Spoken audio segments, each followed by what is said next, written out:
Welcome to the Betting Above the Rim podcast, episode 45. Today's date, April 11th. In today's podcast, we get into 5 topics. First, we look at the massive extension signed by Jrue Holiday of the Boston Celtics. What does it mean for Jrue, and what does it mean for the Boston Celtics? Next, I give you a first-round series that I would definitely want to see in the Eastern Conference. Flip it, then I give you one that I want to see in the Western Conference. Next, we go to the college game. I give you, with Tara Vandaveer retiring from Stanford, I give you my top 5 women's basketball coaches of all time. Remember, folks, this was something that sent out to a bunch of my friends in the college basketball community and high school community about this. Lastly, we're going to end with Cal. We're talking about Cal going to Arkansas, and then I'll give you my all-time top John Calipari team. Let's get started with Jrue Holiday, who signed, according to Woj, a 4-year, $135 million contract extension with the Boston Celtics. And to me, I thought that Jrue Holiday was the perfect person to go into this team. You know, when you look at Boston, folks, they are outstanding offensively with Jason Tatum and Jaylen Brown. And as much as people love Marcus Smart as the heart and soul of that team, I really think Marcus Smart is overrated defensively. And it has worked out because Marcus Smart has missed the majority of the season with the Memphis Grizzlies. So when you look at Jrue Holiday, what does he bring you, folks? He is the best on-ball guard defender in the NBA. Let's just call it what it is. Now, and what's good about him here is where he was in Milwaukee, where sometimes he would have to be the number 2 scorer, behind Giannis. Right now, he doesn't have to be that. He's got Jason Tatum who can be the number 1 scorer. He's got Jaylen Brown who can be number 2 scorer. You even got Porzingis as the number 3 scorer. So he could settle in and be that number 4 scorer, get people involved, knock down threes, which he's doing at a 43% clip, rebound the ball, and provide tough defense. And to me, the addition of Jrue and Porzingis has elevated this Celtics team to the point why they are the odds-on favorite to win the NBA championship, because they got it now with a perimeter defender and Jrue Holiday, and obviously a rim protector and Kristaps Porzingis. They are a minus money to win the East. They should absolutely win the East.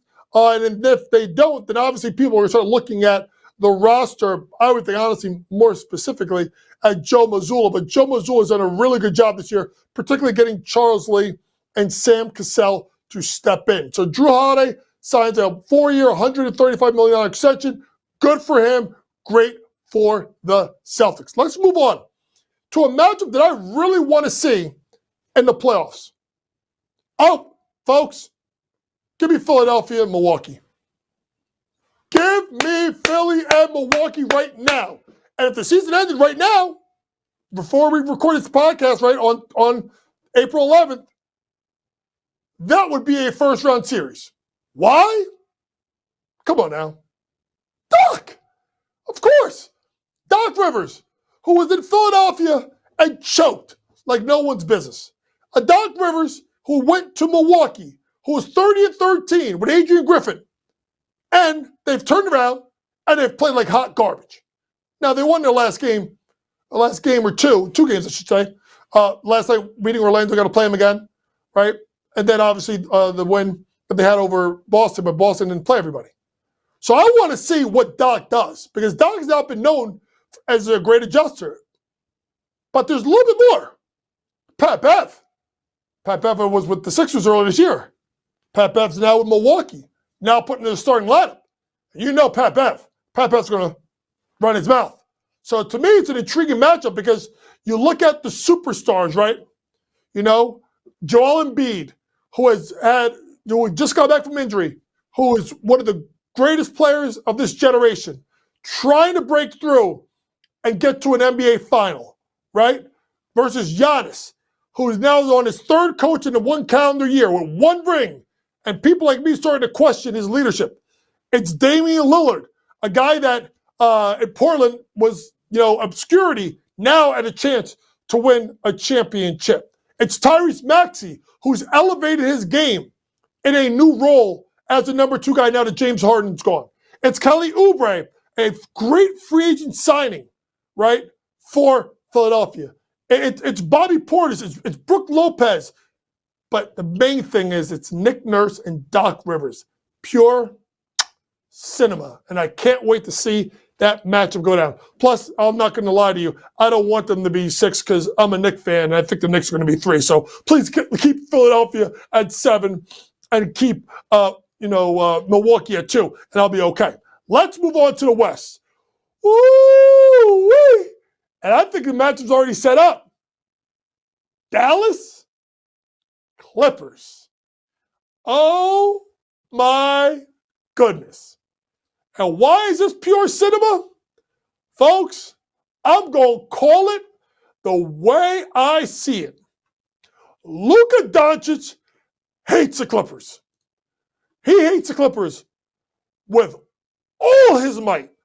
And for him to get a chance at them again, to try and send them home, would be something that has been incredible for a Luka Doncic that's played phenomenal basketball, 33.9 points per game, 9.2 rebounds, 9.8 assists, flirting with a triple. I won't get it, but almost had a triple up for a year. But why is Dallas so intriguing right now, folks? Kyrie Irving's playing fantastic basketball at 25.6 points per game, 5 rebounds, 5.2 assists, shooting nearly 50% from the floor, 41.1% from 3. Tim Hardaway Jr., someone that can be talked about as the best 6th man in the league, getting you at 14.6. But why this is also intriguing, folks, is the trade that they made, getting P.J. Washington from Charlotte and Daniel Gafford from the Wizards. I at first wasn't a big fan of this trade because I didn't think it was going to make sense. Oh, it made absolutely total sense because P.J. Washington and Daniel Gafford brings toughness and defense for a team that's got 2 premier guards. Don't sleep on Derrick Jones Jr., also a really underrated defender. So that lines up with the Clippers, right? A Clippers team that year after year after year has underachieved. A Clippers team that finally has Kawhi Leonard playing like a Kawhi Leonard, who I think is a top 5 to top 10 player right now in the NBA. A Kawhi Leonard that's getting you 23.7 points per game, 6 rebounds, 3.6 assists, 1.6 steals, right? It's PG-13 with 22.8. It's James Harden. There's cinema right there at 16.7 points per game, 8.6 rebounds. Another premier bench player, Norman Powell. Russell Westbrook coming off the bench. Ivica Zubac. So you got some interesting battles here, right? It's the 2 guards, Kyrie and Luka, versus the small forward shooting guard of Paul George and Kawhi Leonard, right? But then it's the bench. It's Powell and Westbrook, versus Hardaway Jr. It's Jason Kidd, who's done a great job in Dallas, versus Ty Lue. It's Steve Ballmer versus Mark Cuban. I mean, it's just great cinema. And Luka can't stand him. So I can't wait for this matchup 4-5, Clippers, Mavericks. Let's move on. With Tara Vandaveer retiring from Stanford, it got me thinking about the greatest women's basketball coaches of all time. So what I did is I reached out to 20 people. This includes a member of USA Basketball. It includes a big-time coach in the Pac-12, now going to the Big Ten. It includes a coach in the Big 12. It includes numerous assistants at the high and mid-major level. It includes AAU people, some of the most powerful AAU people in the nation. It includes some high school people I deeply respect. So here is the top 5 women's basketball coaches of all time as voted by everyone that I talked to. Number 5, C. Vivian Stringer, 2-time Big Ten Coach of the Year at Iowa, 2-time Big East Coach of the Year at Rutgers, Naismith Coach of the Year when she was at Iowa, 26 tournament appearances, 3 Final Fours, and she is the only one I think on this list, and she is, that took 3 different teams to the Final Four, Cheney State, Iowa, and Rutgers, with a career record of 875 wins and 396 losses. Number 5 coach, as voted by everybody, C. Vivian Stringer. Number 4, She's 4 now. She ain't going to end up being 4. And that's Dawn Staley. 2-time A-10 Coach of the Year at Temple. 4-time National Coach of the Year. 7-time SEC Coach of the Year. 2-time AP Coach of the Year. Coach at Temple and obviously South Carolina. 18 NCAA tournament appearances. 6 Final Fours. And 3 national championships. Overall record of 6-12 and 186. It's like someone said to me, she's 4 now. She ain't going to be 4 when she's done because she's dominating the women's college game and she's dominating it where there's more parity in the game. And think about this. In the last 3 years, Dawn Staley has 3 losses. Think about that. Number 3, the great Tara Vandaveer, 38 years at Stanford. 18-time Pac-12 Coach of the Year. Started her career at Ohio State. 2010, 2011 AP Coach of the Year. 3-time Naismith Coach of the Year. 38 tournament appearances. 14 Final Fours. 3 national championships. And leads all women's coaches with 1,158 wins. What a career for Tara Vandaveer. On another podcast, I will give her appropriate flowers because people say she could be one of the brightest coaches in the history of this game. Even ask Steve Kerr, who talks about how great of a coach Tara Vandaveer is as he would be walking around campus at Stanford. Number 2, the great Pat Summitt, 8-time SEC Coach of the Year, 5-time National Coach of the Year for Naismith. One school, Tennessee, 38 tournament appearances, 18 Final Fours, 8 national championships, 923 wins. And Pat Summitt is someone that left us way too soon. And she was everything that is what women's basketball is today. She should get so much credit. What she did elevating the women's game through Title IX and all the way through, she deserves our respect and our love and our admiration. And it was close, folks, for Pat to be number 1. But the number 1 coach of all time, Gino Auriemma, 12-time Big East Coach of the Year, 6-time American Conference Coach of the Year when they went to the American, 9-time AP Coach of the Year, 35 tournament appearances, 23 Final Fours, 11 national championships, and 3 wins behind Tara Vandaveer at 1,213 wins. Shout out to Gino Auriemma, someone that is, as a male has done a great job as a fatherly figure to his players and has elevated the women's game to now where they're the bluest of blue bloods. They are the top dog. They are the number 1 school, as you talk about every year. And next year, it'll be interesting. Paige Beckers is coming back. Number 1 player in the country returns. AZ Fudd comes back from injury. UConn will be right there in the mix with South Carolina as Gino goes for another national championship. Before we get to Cal's all-time team, really quickly, folks, I have to just quickly address the fact that Cal has left Kentucky and gone to Arkansas. And to me, it made sense for all parties, folks. 5-year deal. He took a little bit of a pay cut. But I don't think he felt loved in Lexington anymore, folks. As much as he had the 35 guys or so, I think it's 35 go NBA first-round picks. I think he was not feeling respected for the fact that they were not performing well in the tournament. So what does he do? He goes to Arkansas. We give him $5 million of NIL money, right? And think about it, Cal, 3-time A-10 Coach of the Year, 4-time SEC Coach of the Year, 3-time NASA Coach of the Year, 3-time Conference USA. I can keep going. 6 Final Fours, 1 national championship, 23 tournament appearances. UMass, Memphis, Kentucky took all 3 to a Final Four. Shout out to John Calipari. It's a win-win-win situation.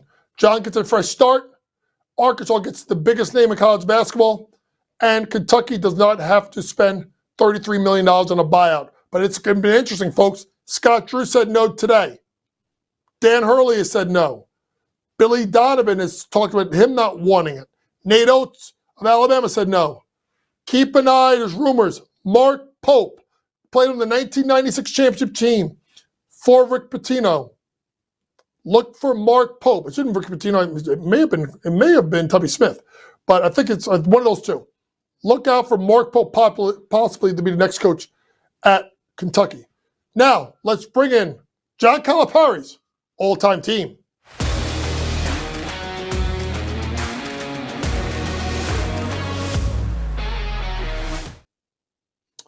Here is John Calipari's bench for his career. The guards, Jamal Murray of Kentucky, CDR, Chris Douglas Roberts of Memphis, Tyreke Evans of Memphis, Karl Anthony Towns of Kentucky, and DeMarcus Cousins. And you think about these guys, and you think about their level of success. And think about this, folks. Jamal Murray, right? Lottery pick. CDR, successful college career. Tyreke Evans, lottery pick. Cat, number 1 pick. DeMarcus Cousins, top 5 pick. That's the bench. That's the bench. That's not even the starters. And folks, you'll see the starting 5, and I left like 10 guys off the list that I didn't put on there. That being said, let me give you my starting 5 for Cal. Derrick Rose, John Wall, Devin Booker, Anthony Davis, and the Candy Man, Marcus Camby. And think about the career that Derrick Rose had that 1 year at the University of Memphis, number 1 pick. Think about John Wall, his time there, number 1 pick.